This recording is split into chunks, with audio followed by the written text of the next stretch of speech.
welcome to the Green Room. Hi, I'm Nick, and today we're going to be looking at my arrangement of Straight No Chaser for solo guitar. You can find the sheet music and tab in the description and pinned comments. Straight No Chaser was written by Thelonious Monk in 1951 and was originally recorded in B flat. The Miles Davis version on Milestones helped make it hugely popular. Miles plays this blues in F, and that's the key we'll use. I set up the groove and outline the harmony before the melody enters with a turnaround intro, making use of chords with a walking bass.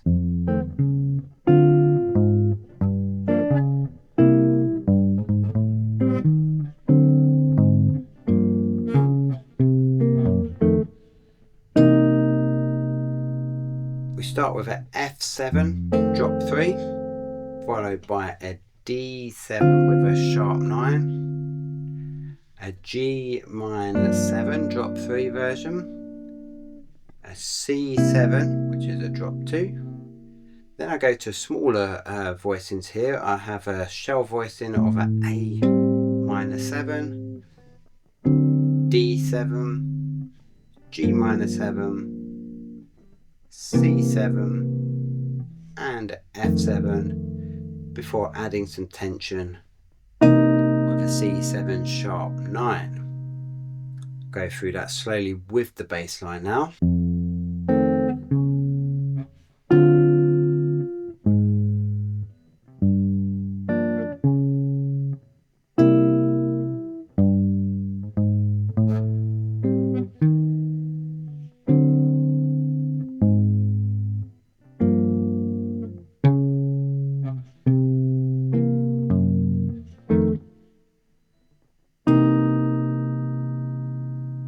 Monk repeats a simple motif on different beats that can displace the expected bar lines.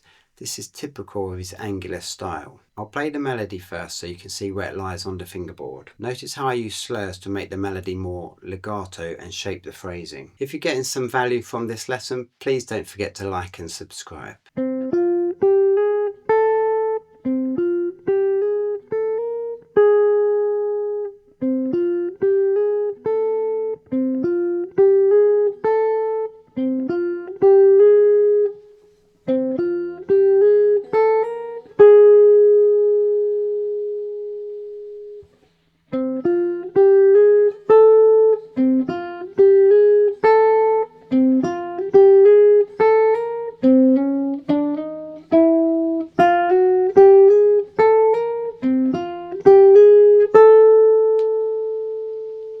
Monk repeats a simple motif on different beats that can displace the expected bar lines. Chromatic lines such as this and rhythmic displacement bring out that quirky Monk character. A little trick that gives it that forward moving Monk feel and that you can apply to your own blues playing is to accent the final note of a phrase like this.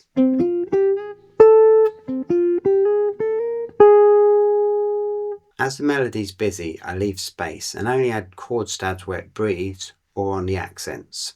Let's check it out. If you want to make it easier, the sheet music and tab is available from the link in the description. Here's the first 4 bars. We begin with the melody,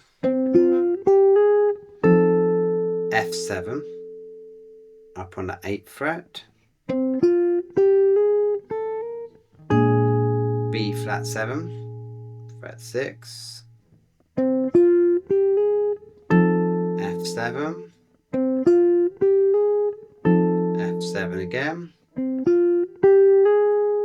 and then a short chord stab of a B flat 7. This is on the and of beat 4 on the 4th bar. So I'll go through that again slowly.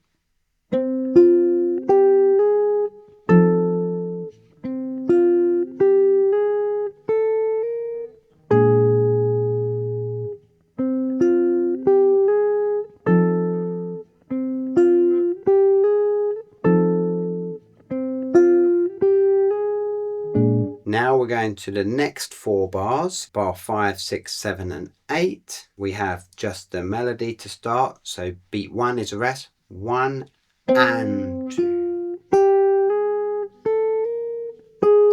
Then I'm going to put chords in the space. We're holding the note for the whole bar, the melody note here, the A flat. So in between, I'm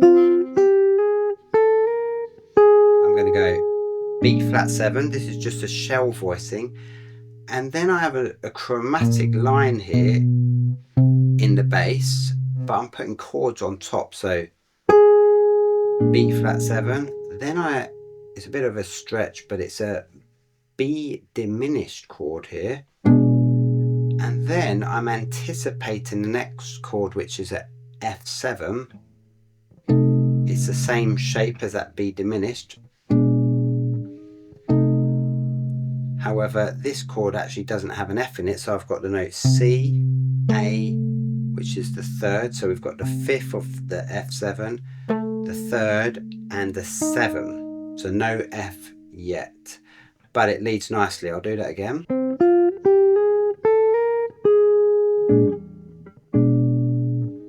If that B diminished chord is a bit too much of a stretch, you could do it like this.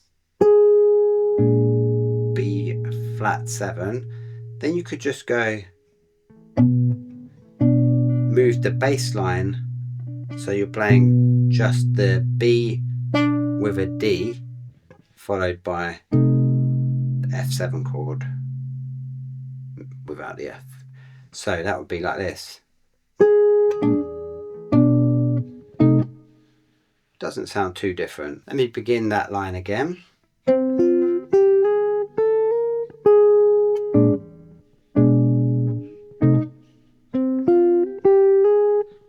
F7, D7 now. So the melody and the phrase was the same, but now onto a D7 chord. So here we have the note A on the B string with a F7 underneath it, followed by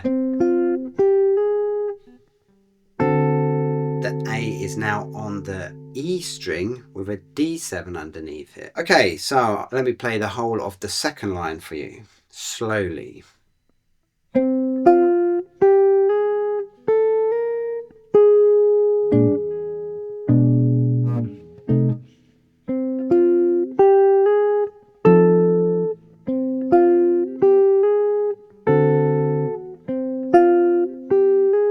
So now I'll play the whole of the last line, starting on a G sharp on the second string. It's going to go. Then we've got this chromatic line. Here we have a C7 chord, continuing up chromatically, and then our initial phrase going to an F7.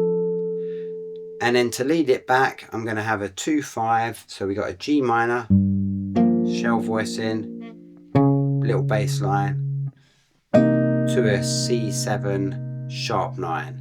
And then we start again. So here's the final 4 bars, slowly.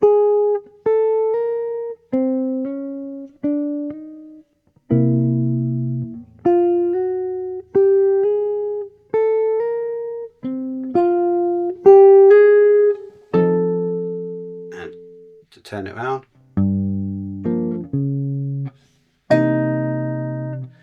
and then we go through the whole thing again. I'll play it again all the way through slowly and show you how I add a coda at the end.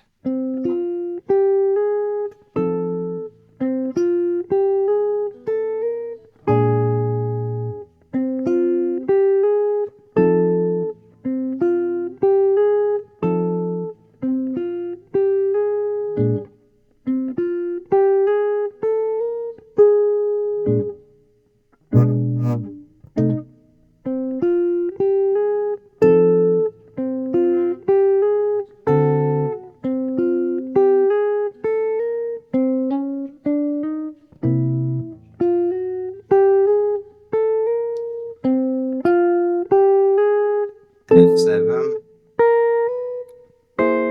C7 sharp 5, and an F7 sharp 9. Now for bar 9 to the end at a slightly faster tempo.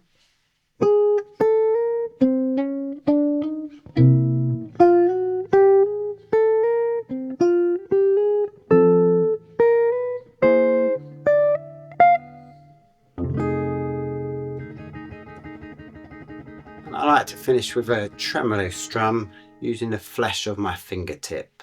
So there you have it, straight note chaser for solo guitar. I hope you enjoyed the lesson. If you'd like to see the full performance, click the video here. See you next time in the green room.